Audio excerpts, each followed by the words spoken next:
con mucho temor realmente vengo a contarle algo que tal vez nunca he contado yo públicamente así en mis 35 años que tengo casi de estar predicando.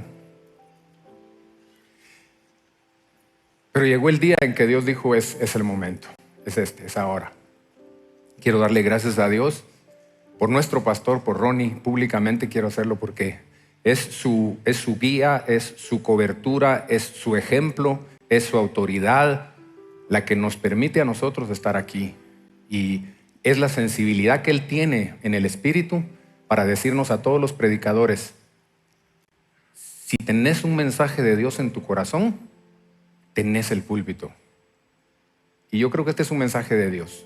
Entonces le doy gracias a Él que no está aquí, pero quiero que ustedes sepan que es la guía de Él, es su autoridad, es su cobertura y su vida en santidad la que nos anima a todos a estar aquí también. Nunca he contado el día que entré a una oficina de madera de machimbre, y me recuerdo de su olor, y me recuerdo el escritorio con una cobertura amarilla, y me recuerdo que me acerqué al archivo negro de metal en la segunda gaveta, y en el cuarto lugar de ese archivo, en donde encontré por primera vez material pornográfico en mi casa. Yo tenía 7, 8 años, no recuerdo exacto qué edad tenía, pero estaba muy chiquito. Y esas imágenes se me grabaron. Se me grabó el olor de esa revista, se me grabó el forro que tenía café con líneas. Ese fue el primer día de una búsqueda incansable de 30 años tal vez, de material.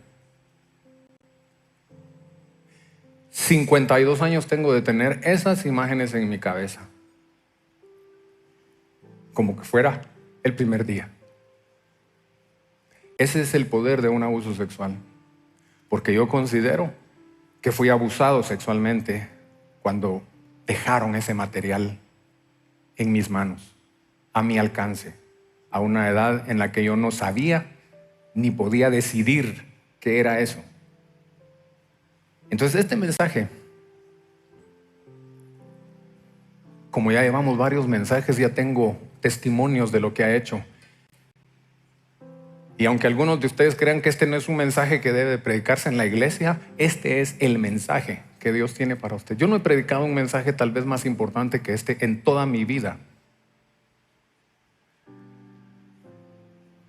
Porque hablamos Dios y yo cuando estaba viniendo para acá y le dije: Señor, si solo uno de los que oyen este mensaje escucha esto y sale de esa cárcel, si solo una familia logra abrir el secreto del abuso sexual, ya la hicimos tú y yo.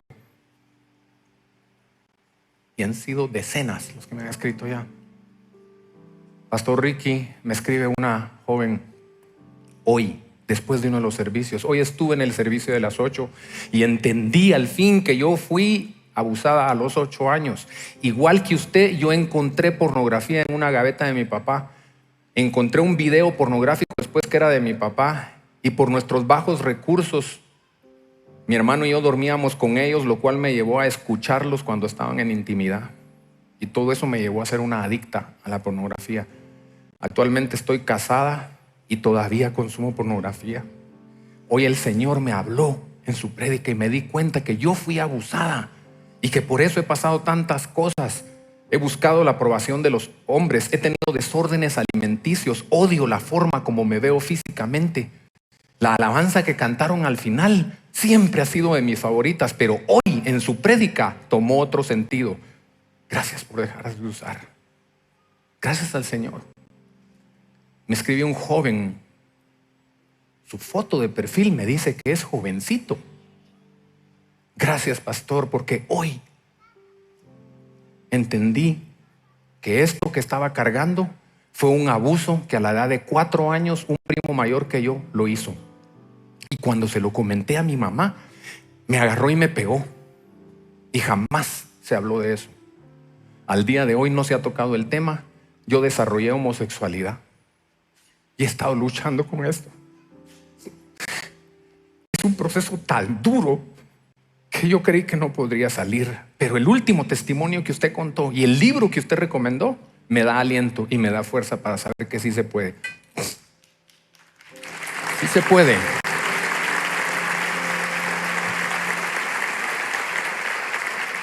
Entonces, yo quiero que oremos porque el Espíritu Santo va a romper la maldición asquerosa del abuso sexual en familias hoy aquí. Y yo sé que tu corazón ya está latiendo a 150 por hora cuando estás escuchando esto, porque aquí hay abusados. Y aquí hay abusadores. Y por eso le voy a pedir al Espíritu Santo que Él nos acompañe. Padre, en tu nombre, Señor.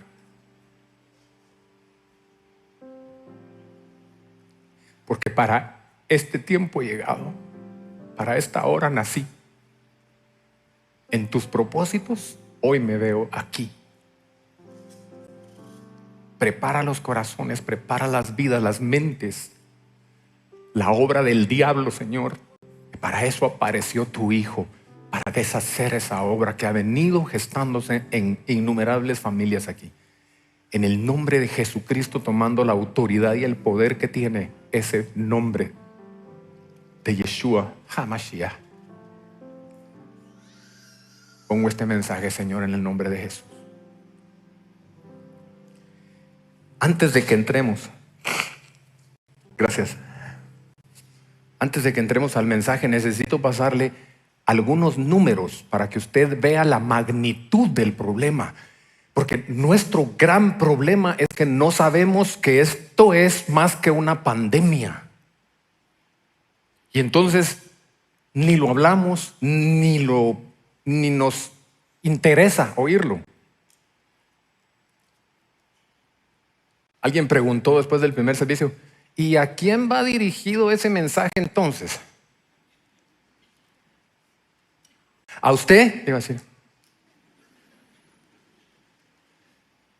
Este problema es así. Pásenme, por favor.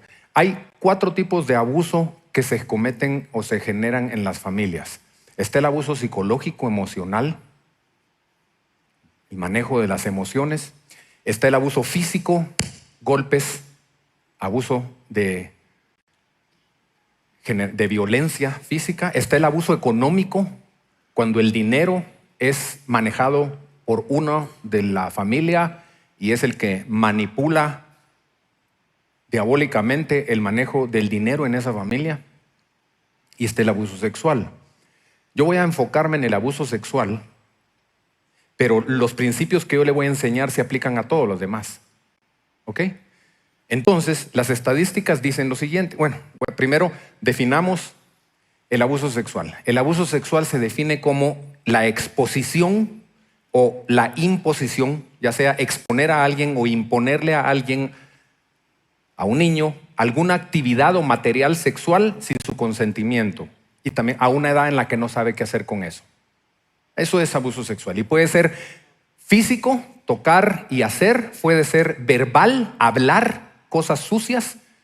Puede ser visual, como lo que me ocurrió a mí, el abuso a través de la pornografía. Hoy en día, papás que están aquí, papás, me miro yo a la pequeña Isa, aquí sentada, y digo, cuando empiece a manejar esto, aquí se está produciendo el abuso sexual de los niños el día de hoy en cantidades masivas. Porque ahí les presentan imágenes que ellos no saben qué son ni qué hacer con eso. Exponerlos a esto, exponerlos a sonidos, o como a esta joven que oír a sus padres teniendo relaciones le causó un problema sexual. Eso es. ¿Cuál es la prevalencia? ¿Cuánto se da esto? Oiga esto. Esto lo encuentra en Google, solo lo tiene que poner ahí y lo encuentra. 1 de cada 3 mujeres, 1 de cada 6 hombres sufren abuso sexual antes de los 18 años. Contemos, 1, 2, 3, usted. 1, 2, 3, usted. 1, 2, 3, usted. Mujeres. 1, 2, 3, 4, 5, 6, usted. Así. Aquí hay muchos abusados. Y si hay muchos abusados, también hay muchos abusadores. Una estadística que no está aquí, pero que yo la publiqué en mis redes sociales esta semana, toda la semana publiqué sobre abuso sexual. Alguien me escribió, y no hay otro tema de qué hablar. Ay, es que a veces me dan ganas de decirle, ¿sabe qué? Vaya a leer a otro lado. No hay otro tema de qué hablar esta semana. Esta era la semana de esto. 177 abusos comete el abusador promedio en su vida. 177 abusos comete un abusador en su vida, en promedio. Cada 80 segundos es abusada una persona sexualmente en Estados Unidos. Cada 80, 1 minuto y 20. 30% de los abusos nunca los habla nadie. Quiere decir, esos 30% no están incluidos en las estadísticas. Hasta el 80% de los abusadores, oigan esto, por favor, papás, hasta el 80% de los abusadores son un pariente cercano, hermano, primo, papá, tío, mamá, o sea, 80%, 8 de cada 10 abusos los comete un pariente cercano o un amigo cercano de la familia. 70% de los abusos ocurren entre las edades de los 7 años y los 13 años. No es cuando son bebitos, ¿verdad? 7 años y 13 años. Pero el 95% de los casos se puede prevenir si hablamos de esto. Si tan solo se lo hablamos a nuestros hijos. Nadie te tiene que tocar ahí. Nadie te tiene que pedir esto. Nadie te tiene que hacer esto. Nadie te tiene que enseñar esto. Eso es lo que se hace. Hablar de sexualidad con nuestros hijos, ¿saben qué es? Es ser honestos, es ser abiertos, es contar nuestra experiencia, es prepararnos para hablar con ellos cuando pregunten y no dejar las preguntas en el aire cuando nos preguntan algo que tiene que ver con sexo. La ignorancia es lo que mata a las familias. Con estos números entonces, familia, aquí hay abusadores y aquí hay abusados. Y Dios quiere hablarles el día de hoy.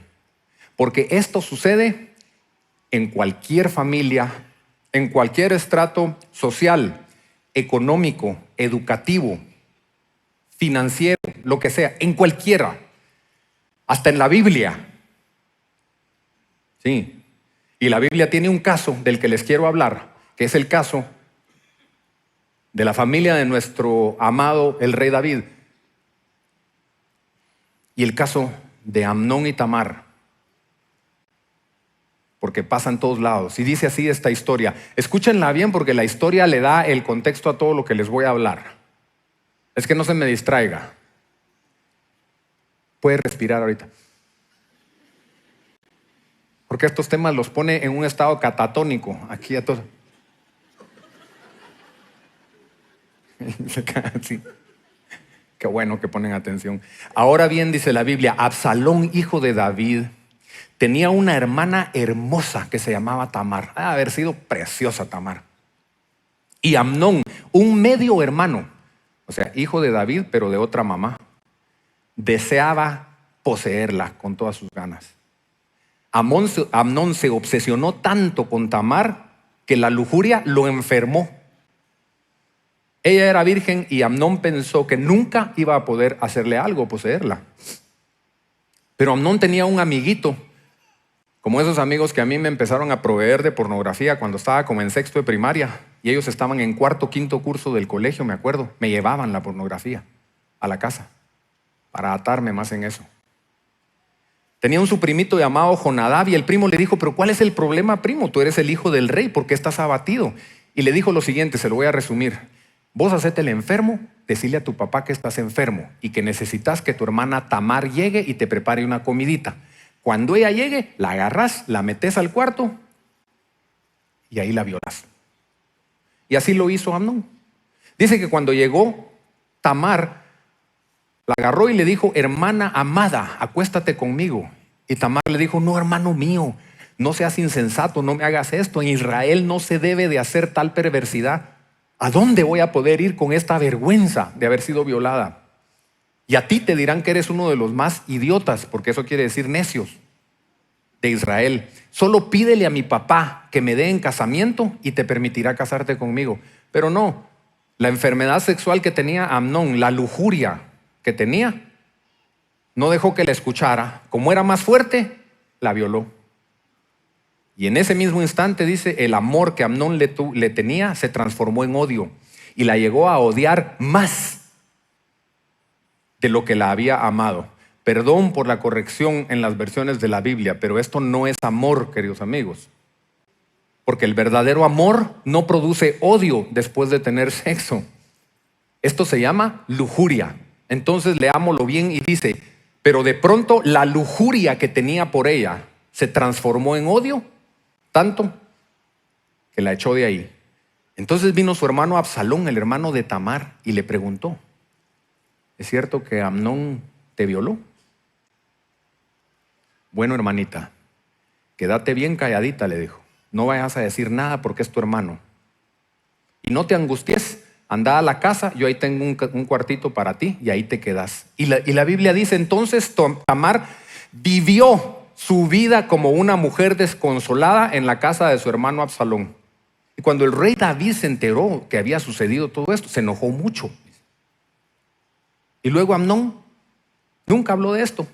Absalón nunca le dijo nada a Amnón. Sin embargo, lo odió profundamente, con odio jarocho, por lo que le había hecho su hermana. Hay algunos que no saben qué es eso, porque no era su tiempo, esa expresión. Para nosotros ser una familia y construir una familia libre del abuso sexual, número uno, tenemos que ser una familia que sepa escuchar al abusado. Y óigame bien la palabra. Cafecito con leche, mire, porque estoy malito. Yo no le puse ahí una familia que sepa oír, no una familia que sepa oír al abusado. Dice una familia que sepa escuchar, porque oír es no hacer nada. Escuchar es involucrarse en la vida de alguien y hacer algo. Cuando nosotros oímos el problema de alguien, voy a orar por ti. Órale, pues, si quedamos. Pero cuando escuchamos a alguien, ¿qué puedo hacer por ti? ¿Qué necesitas? ¿En qué te puedo ayudar?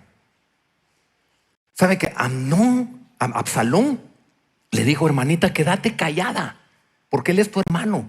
Y no te angusties, tranquilita, ya pasó. Cuando yo oigo lo que nos contó este joven que les leí y le contó a su mamá y le dijo que su primo lo había violado, lo había abusado, y la mamá viene y le pega. Eso es oír. ¿Usted cree que ese joven le va a volver a contar algo a su mamá en su vida? Nunca. Porque para ser escuchadores necesitamos generar la confianza en el hijo.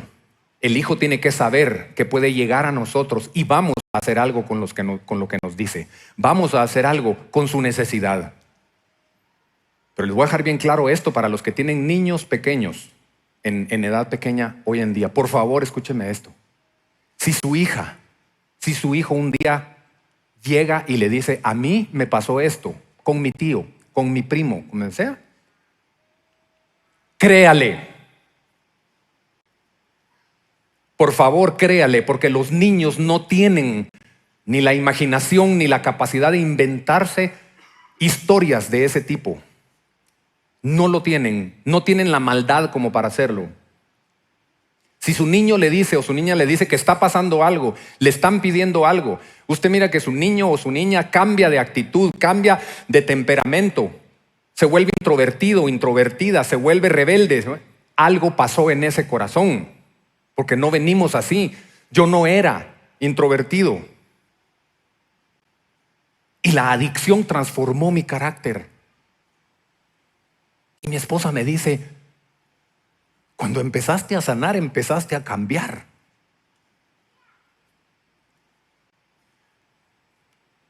Un niño no sabe qué está pasando. La consecuencia de no escuchar, queridos amigos, ¿saben qué es? La consecuencia de no escuchar es generar sistemas familiares de abuso. Porque no haber escuchado a Tamar generó un sistema familiar de abuso en esa familia. Dice la Biblia que la víctima primaria, hay víctimas primarias y secundarias en el abuso. La víctima primaria, Tamar, quedó viviendo en la casa de su hermano como una mujer desconsolada. Y la traducción del hebreo, tiene varias traducciones esa palabra, del hebreo a nuestro idioma castellano. Puede ser, quedó desolada, quiere decir sin murallas, sin defensas, sin nada. Quedó devastada, destruida. Pero la que más me gusta, porque creo que la aplico mucho al ver a los abusados hoy en día, es quedó entumecida emocionalmente. Entumecida es paralizada emocionalmente. La culpa que se genera, la vergüenza que se genera, el dolor, la amargura, la tristeza, que todo se resume en una palabra llamada odio, se traduce en odio hacia ella misma, como nos contó el caso que yo les leí, y en odio a los demás. Mujeres que odian a los hombres. Todos los hombres tenemos algo porque un hombre la dañó. Mujeres que tienen como un rótulo aquí donde dice: abúseme por favor, porque estoy devastada, desolada, destruida. Aquí puede entrar cualquiera. Así me escriben. ¿Qué me pasa, Ricky? Como que tuviera un rótulo donde digo a todos los hombres: me puede usar. Aquí hay sexo gratis, libre. Es un abuso. Es un abuso. Ella fue la víctima primaria. La víctima secundaria fue Absalón. Y hoy, pero antes de hablar de Absalón, quiero contarle algo. Yo me dedico a ayudar solteros hoy en día.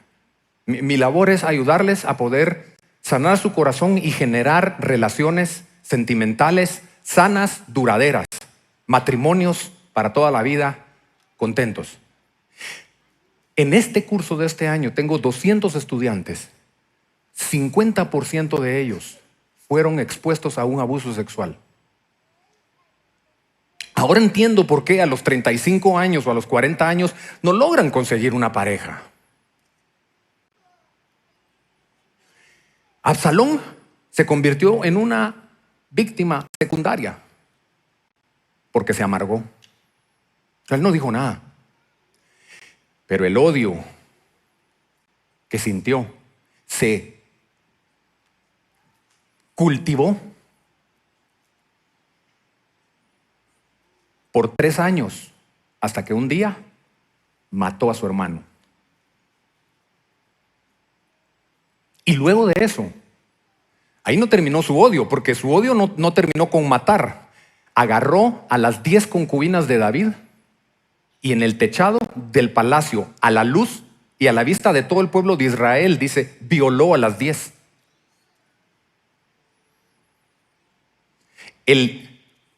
La víctima se convirtió en victimario. El abusado se convirtió en abusador. Sucede en un 35% de los casos que un abusado se convierta en un abusador. Se convirtió en una familia en donde el dolor se convirtió en su destino. La familia de David. 4 hijos de David murieron prematuramente. Cuando no somos una familia que sepa escuchar y hacer algo con el problema, nos volvemos familias marcadas por el dolor. La devastación, la desolación, la sequedad, la infertilidad, aunque vengan a la iglesia, aunque sean cristianos. Usted está bajando libros ahorita. Estoy entendiendo como que hay algo en la familia que no está pasando bien. Usted tiene que abrir sus ojos espirituales en este momento y entender que hay algo en su familia. Algo no está bien en esa área. Número 2, nos volvemos una familia libre de abuso sexual cuando somos una familia que logra y es capaz de confrontar al abusador. Este fue el punto que tal vez más me costó sacar, porque qué duro saber que aquí entre nosotros hay abusadores. Y me escribió uno ya. De aquí. Tengo 20 años consumiendo pornografía y me he convertido en un abusador. Necesito ayuda.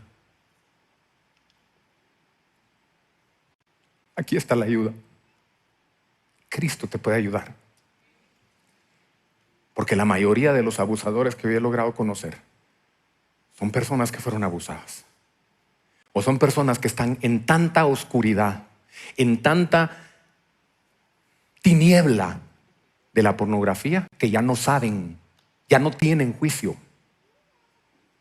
Y por eso Jesucristo, cuando murió, queridos amigos, en la cruz, dijo: Padre, perdónalos, no saben lo que hacen. Así dijo.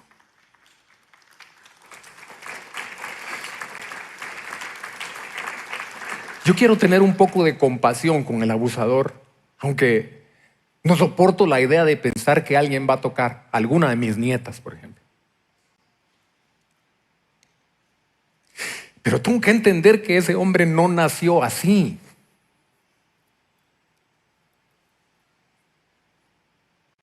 Y entonces, cuando la Biblia dice en Mateo, pero el que haga caer a uno de estos pequeñitos que creen en mí, mejor le sería que se colgara al cuello una piedra de moler y se ahogara en lo profundo del mar. Es decir, que se suicide, pues.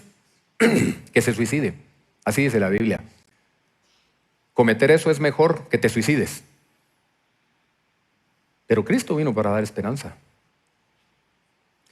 Ahora, esta historia de hablar con el abusador, de confrontar al abusador, ¿sabe de dónde viene? De cuando yo leo en la Biblia, ahí el pasaje que leímos y dice: y cuando el rey David se enojó, se supo el asunto, se enojó mucho. Y entonces yo pongo en mi Biblia un círculo grande, y se enojó mucho. ¿Y qué hiciste, papá? ¿Y qué hizo cuando se enteró? Que fue el tío, que fue su hermano. ¿Y qué hiciste cuando fue la amiguita?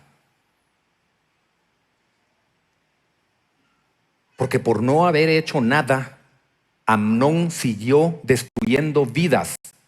El abusador siguió cometiendo abusos. No confrontar es facilitarle la vida al abusador y que continúe en su camino de perdición y de destrucción a otros. Y veámoslo de esta manera. Ver a Jesús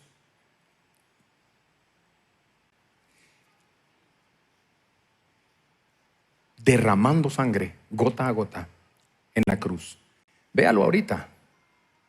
Por favor, en su mente, vea a Jesús jadeando por poder querer respirar en esa cruz.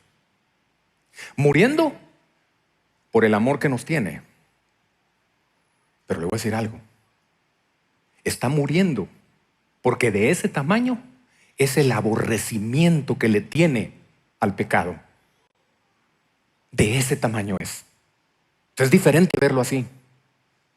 Es diferente verlo: ay, es que murió porque me ama mucho, a decir: es que murió porque odia que yo mire esa porquería.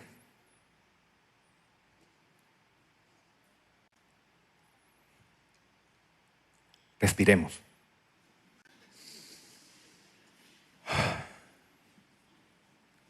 David no pudo, ¿saben por qué? Déjeme meterle un poco de mi cocina al plato. David no pudo confrontar a Amnón, ¿saben por qué? Porque yo creo que la culpa, la vergüenza y la acusación de lo que él había hecho con la mujer de Urías y con Urías lo perseguía todavía. Y entonces no tenía lo que yo le he llegado a llamar. Oigan esto, familias, sobre todo los hombres, por favor. Oigan esto. No tenía lo que yo he llegado a entender que se llama, yo le puse pues, se llama así porque yo le puse, la autoridad sexual espiritual en una familia. Eso viene desde la cabeza. Cuando un hombre no tiene autoridad sexual espiritual en su familia, las puertas de la actividad sexual ilícita están abiertas a que el enemigo haga lo que quiera con la familia.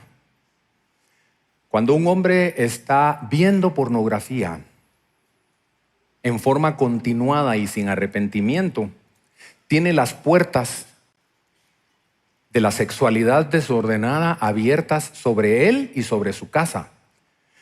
Y entonces probablemente David no había terminado de sanar, no había entendido el perdón y no pudo ir y confrontar a su hijo porque pensó, tal vez mi hijo me va a decir, ¿y vos quién sos para venirme a decir a mí que no tengo que hacer esto?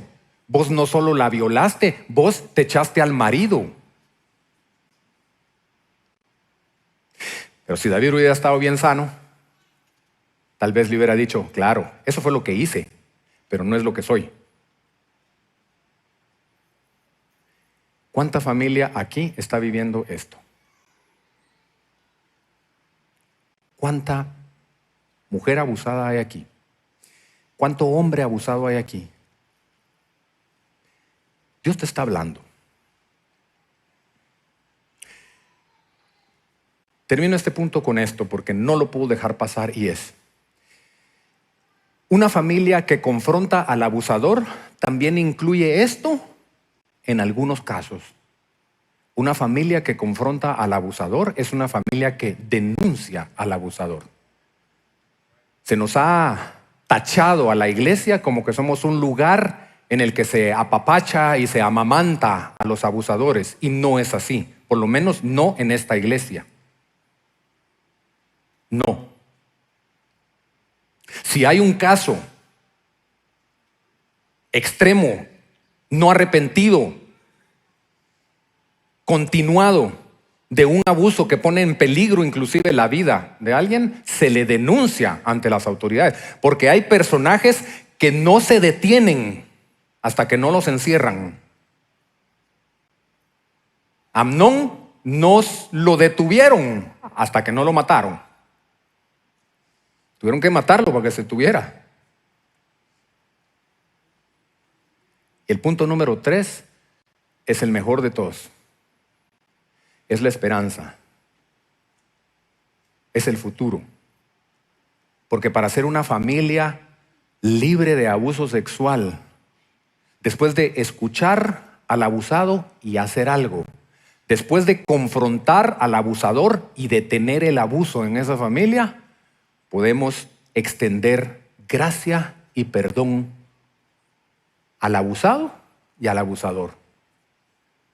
Dice la palabra de Dios, este es el mensaje, oiga, este es el mensaje que hemos oído de Jesucristo y que ahora les traemos. Dios es luz y en Él no hay ninguna tiniebla, es decir, no hay nada escondido, no hay nada oculto.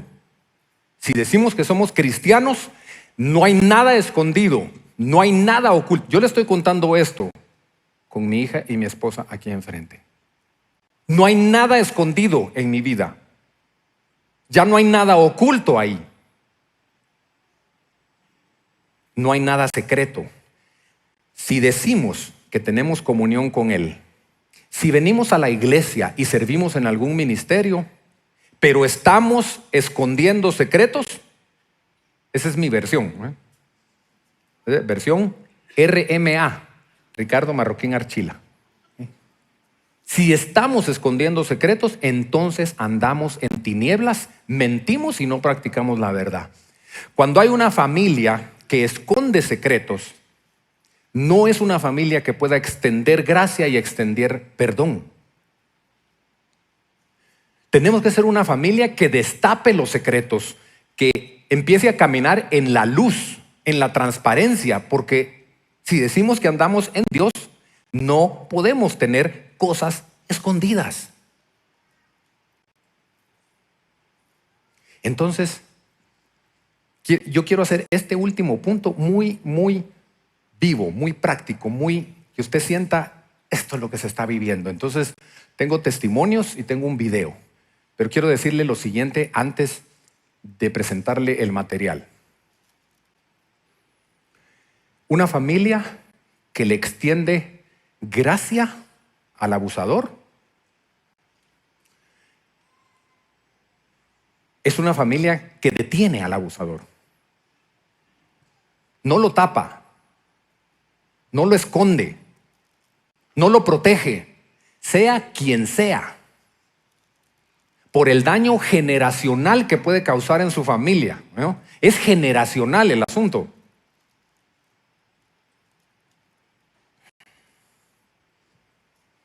¿Cómo ordeno ahorita esto? Al abusado le extendemos gracia, no significa le vamos a quitar las consecuencias, ¿ok? ¿Claro el punto? Le extendemos gracia, pero sus consecuencias vienen, ¿ok? Al abusado lo ayudamos a perdonar y entendemos que su proceso va a llevar años y lo acompañamos en su proceso y la acompañamos en su proceso y le entendemos y no hacemos como la mujer que le habló a su esposo y le contó su abuso sexual y se puso peor la cosa y dijo, ¿para qué abrí la boca? Existe un ejemplo perfecto para esto. El caso de Larry Nassar. Larry Nassar, un entrenador de gimnasia de Estados Unidos, abusador sexual, que llevó su caso a ser el caso más grande de abuso sexual en las cortes de Estados Unidos hasta hoy. Más de 360 mujeres abusadas sexualmente cuando eran niñas, estudiantes de gimnasia de él. 165 mujeres pudieron testificar y enfrentarlo personalmente de frente si querían. Una mujer, Rachel Den Hollander, una chica, una patoja decimos nosotros, una jovencita, cristiana, tuvo el valor de presentarse delante de él y hablarle lo que usted va a escuchar. Eso es ser una familia que extiende gracia y perdón. Escuchémosla. Lean los subtítulos, está en inglés. But I want you to understand why I made this choice, knowing full well what it was going to cost to get here, and with very little hope of ever succeeding. I did it because it was right. No matter the cost, it was right. And the farthest I can run from what you have become is to daily choose what is right instead of what I want. You have become a man ruled by selfish and perverted desires. A man defined by his daily choices over and over again to feed that selfishness and perversion. You chose to pursue your wickedness no matter what it cost others. And the opposite of what you have done is for me to choose to love sacrificially, no matter what it costs me. In our early hearings, you brought your Bible into the courtroom, and you have spoken of praying for forgiveness, and so it is on that basis that I appeal to you. If you have read the Bible you carry, you know that the definition of sacrificial love portrayed is of God Himself, loving so sacrificially that He gave up everything to pay a penalty for the sin He did not commit. By His grace, I too choose to love this way. You spoke of praying for forgiveness, but Larry, if you have read the Bible you carry, you know forgiveness does not come from doing good things, as if good deeds can erase what you have done. It comes from repentance, which requires facing and acknowledging the truth about what you have done in all of its utter depravity and horror, without mitigation, without excuse, without acting as if good deeds can erase what you have seen in this courtroom today. The Bible you carry says it is better for a millstone to be thrown around your neck and you thrown into a lake than for you to make even one child stumble. And you have damaged hundreds. The Bible you speak carries a final judgment where all of God's wrath and its eternal terror is poured out on men like you. Should you ever reach the point of truly facing what you have done, the guilt will be crushing. And that is what makes the gospel of Christ so sweet, because it extends grace and hope and mercy where none should be found. And it will be there for you. I pray you experience the soul-crushing weight of guilt so that you may someday experience true repentance and true forgiveness from God, which you need far more than forgiveness from me, though I extend that to you as well.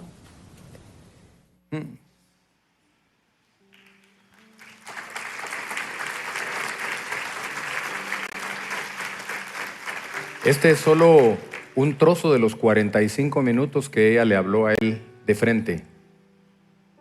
Pero tal vez el trozo más importante cuando le dijo: necesitas más el perdón de Dios que el mío, ya que estás pidiendo perdón. El perdón de Dios no quita las consecuencias. Larry Nassar fue condenado a 360 años de cárcel. No le pusieron más porque no podían poner más, pues, creo yo. O sea que nuestro pecado va a tener consecuencias. Vamos a ser perdonados, pero va a haber consecuencias. Y el perdón tampoco es reconciliación, ¿no? Porque dentro de todo lo que publiqué esta semana, me escribieron ahí: entonces para usted solo es perdonar y ya estuvo, ¿verdad? Todo sigue como que sin nada. Dije, bueno, voy a tener paciencia, porque de plano que aquí hay una herida y está hablando su herida, ¿verdad?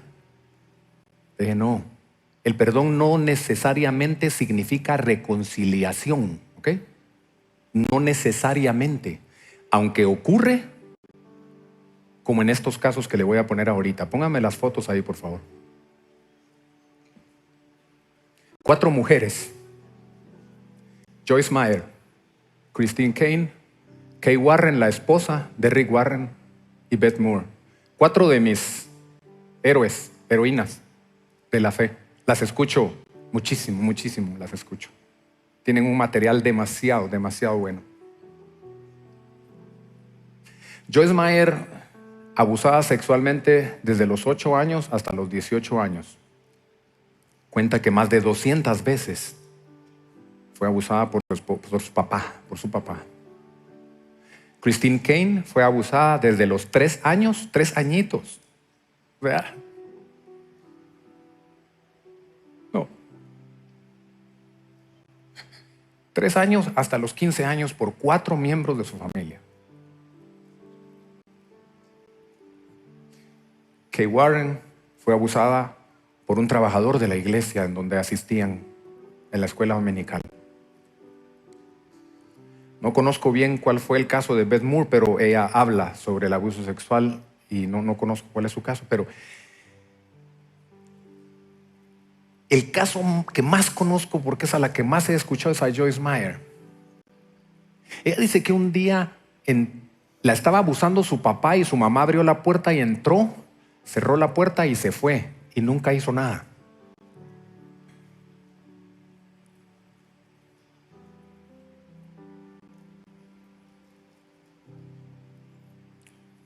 ¿Cómo puede ser eso posible? Pero al final de su vida, Joyce Meyer perdonó a su papá, lo cuidó en su enfermedad, lo llevó a su casa, lo bautizó en aguas. Y hoy es una mujer, wow, esos mensajes de... O sea que sí hubo reconciliación ahí.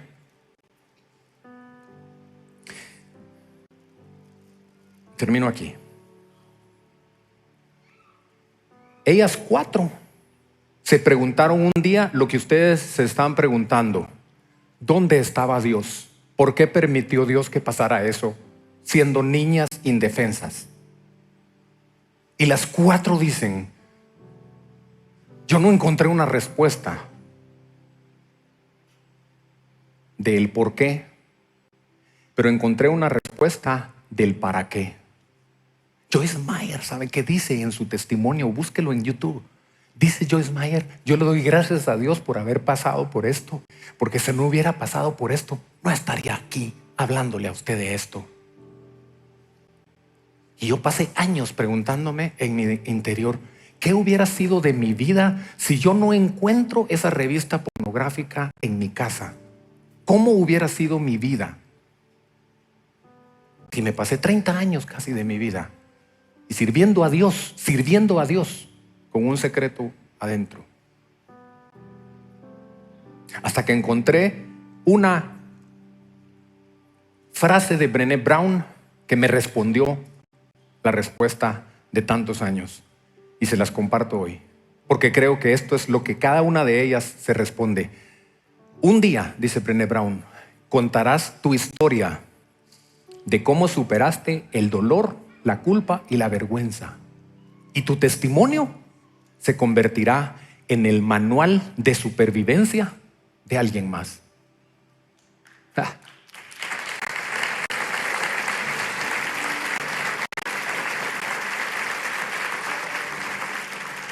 Hace 22 años el Señor puso en mi corazón, cuando yo encontré al final del túnel la salida a la esclavitud, te dije: Señor, quiero ayudar a uno más.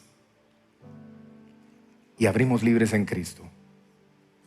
Y tiene 22 años de estar ayudando y ayudando y ayudando y ayudando a gente a salir de la esclavitud sexual. Pero quiero terminar con la Biblia. Como es el último servicio, tenemos unos minutos más. Esté tranquilo.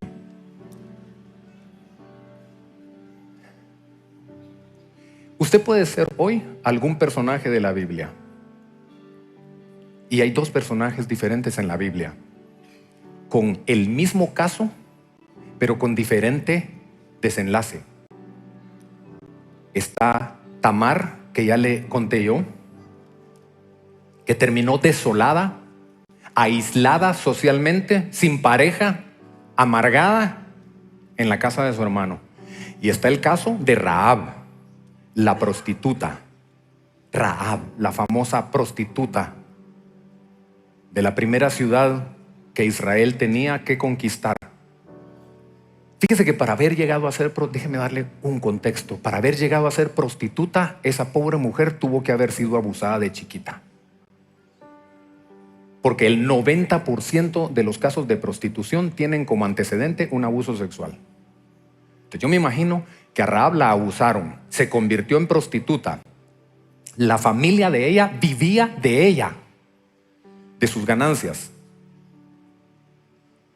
O sea, pero Rahab reconoció a Dios un día en dos hombres que llegaron, dos espías que llegaron a la ciudad, y vio por primera vez en su vida a dos hombres que la vieron a ella con ojos de Dios y no de deseo. Necesitamos hombres que puedan ver a las mujeres sin deseo, jóvenes. Necesitamos hombres que no escaneen a nuestras hijas. Habían dos hombres que llegaron y entonces ella reconoció que Dios estaba en ellos y reconoció que el Dios de Israel la podía sacar de ahí, y dijo: hoy se termina esto aquí. Pero me encanta cómo la Biblia pone, porque le dijo a esos dos espías, le dijo: miren, así es la onda, yo los voy a ayudar, y cuando venga Israel y deshagan a todo el mundo, ahí me salvan a mí. No dijo así. Cuando ustedes vengan y destruyan a todos estos paganos, abusadores que están aquí, se acuerdan de mí y de mi familia. Porque cuando tú te acuerdas que tienes un Dios, Dios se acuerda de ti y de tu familia. Así es. Es tu familia.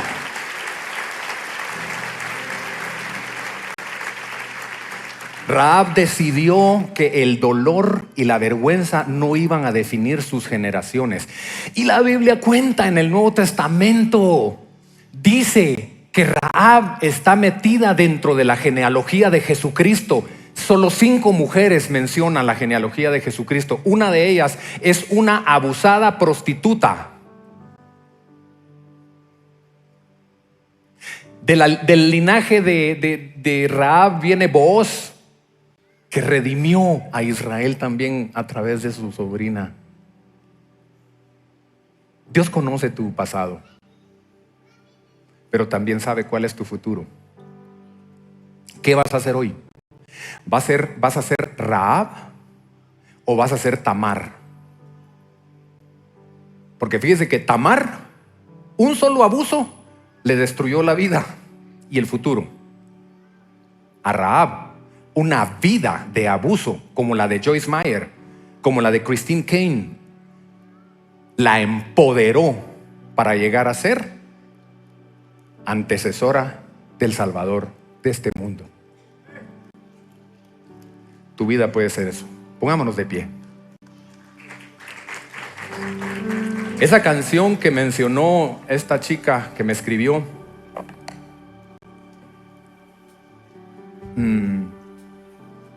estaba yo anteayer enfermo, porque les cuento que el día que grabé este mensaje, a la mitad del mensaje me enfermé. Tuve que parar el mensaje y en la noche estaba con fiebre. Creo que el enemigo no estaba contento que estuviéramos haciendo esto. Pero el día siguiente me puse a revisar el mensaje y esta canción me venía y me venía y me venía.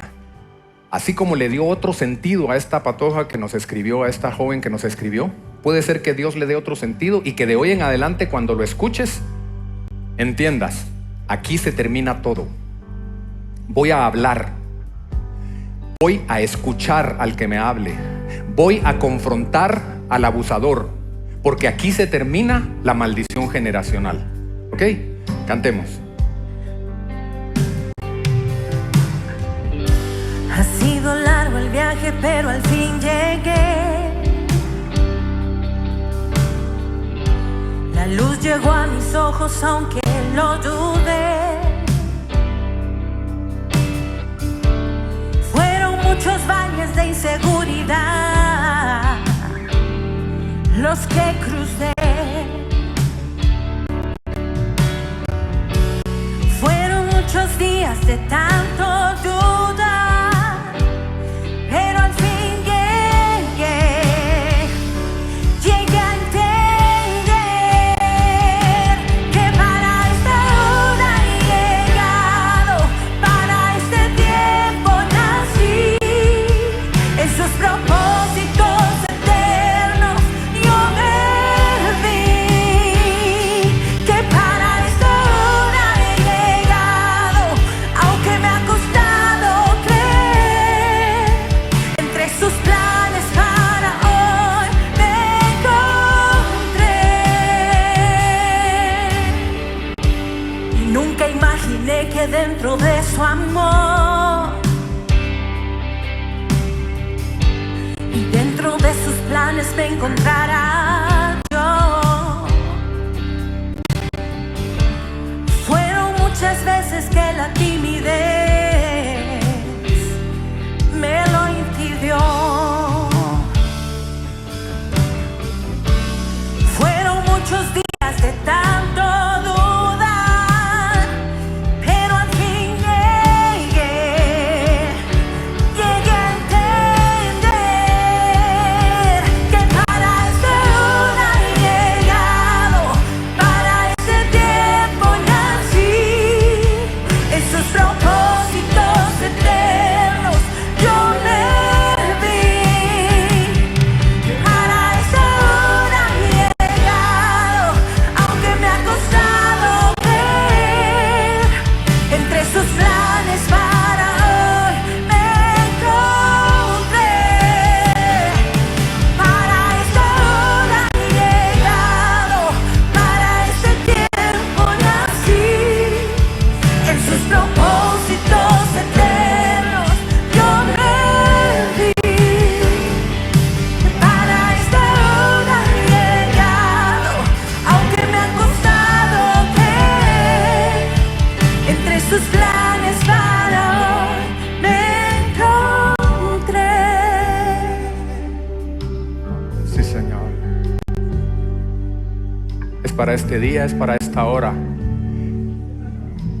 Quiero que abras tus ojos un momento, porque el Espíritu Santo me recordó algo que no he dicho, lo he dicho en otros servicios, y hoy están aquí mi hija y mi esposa, aquí, porque se lo quiero hablar a todos los hombres que están esclavizados en la pornografía. La pregunta más horrendamente dolorosa que me han hecho en mi vida, a nivel de trauma, porque me recuerdo el día que lo hizo, la hora que lo hizo el lugar que me lo preguntó mi esposa, dónde estábamos, de qué color era el carro en el que estábamos cuando me lo preguntó, fue: Ricky, ¿alguna vez abusaste o tocaste a alguna de mis hijas? ¿Sabe qué le podría haber dicho yo? ¿Cómo se te ocurre? Pero en ese momento, el Espíritu Santo, gracias a Él, me dijo: respóndele con amor, porque tu historia podría decir que eso pasó. Y le voy a decir algo, solo porque a los 15 años de edad yo recibí al Señor y tuve un temor siempre adentro de no caer en las profundidades más asquerosas de la pornografía, porque yo era un candidato tremendo para hacerlo, nunca lo hice.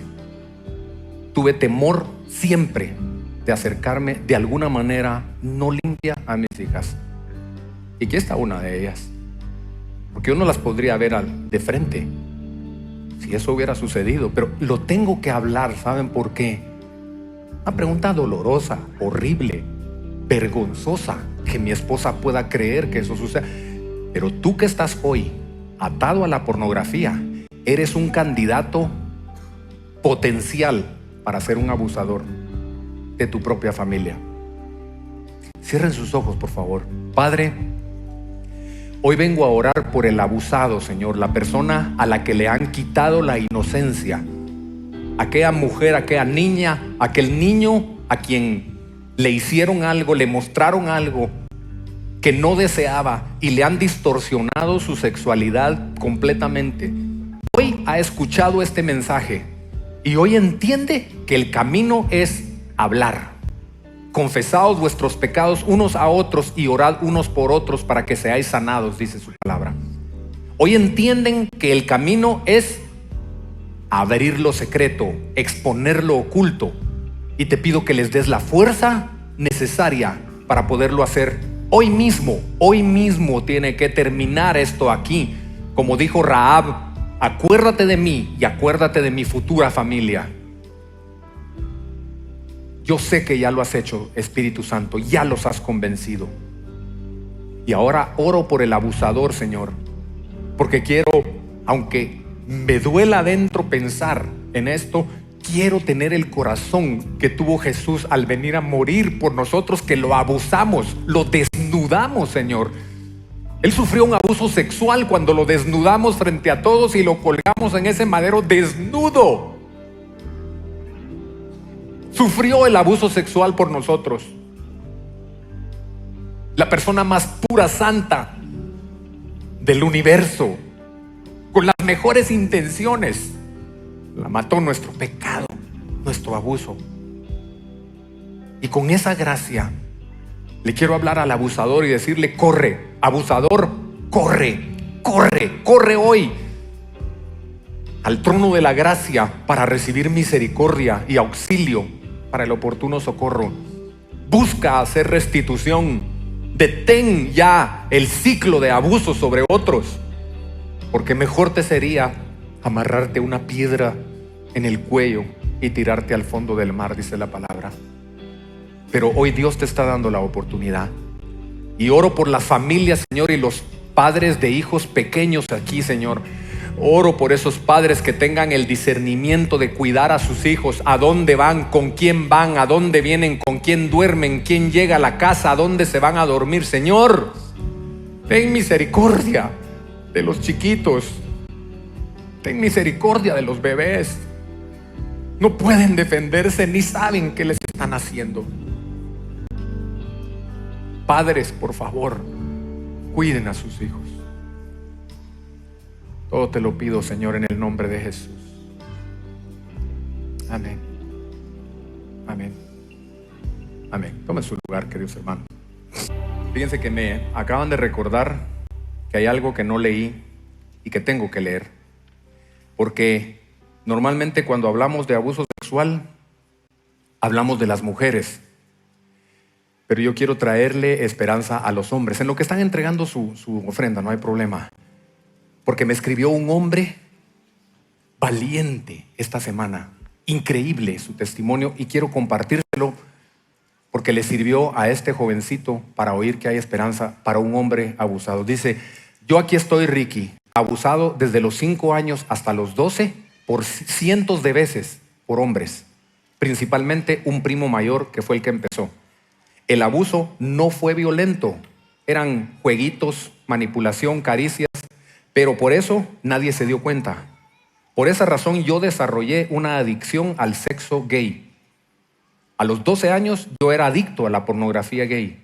A los 15 años me empecé a prostituir con hombres. Viví una homosexualidad no deseada, porque fui homosexual sin quererlo y sin poder cambiarlo. A los 32 años ya me había acostado con más de 600 hombres. Estoy seguro que yo, de no haber sido abusado, mi historia sería diferente. Y sin embargo, un día tuve un encuentro con Jesús y le rendí todo, hasta mis deseos homosexuales. Y hoy mi vida es otra historia. Estoy casado. Después de renovar mi mente en su palabra, ahora vivo en su perdón y disfruto ser una nueva criatura. Esta fue la primera parte. Pero luego, cuando publiqué otra cosa acerca de perdonar, lo que debe de hacer un abusado es perdonar, me escribió lo siguiente. Perdonar, dice. Perdonar a mi abusador, Ricky. Ese fue un proceso de 2 etapas. Perdonar al principal, dice, porque fueron muchos los que me abusaron. Primero, dice, lo perdoné por lo que me había hecho y por todas las consecuencias de sus acciones sobre mi vida. Ese perdón me tomó años. Pero segundo, un buen día, hace 2 años, a mis 37 años, llamé a mi abusador y le pedí perdón. Sí, así mismo, Ricky. Le pedí perdón por todo el mal que yo le deseé. Por todas las veces que quise matarlo, le deseé la muerte, lo odié con todo mi ser, porque su pecado contra mí no solamente me destruyó, sino que me convirtió a mí en una máquina productora de odio. Así que le pedí que me perdonara. Ricky, él se quedó sin palabras. Yo me quedé libre. Así entendí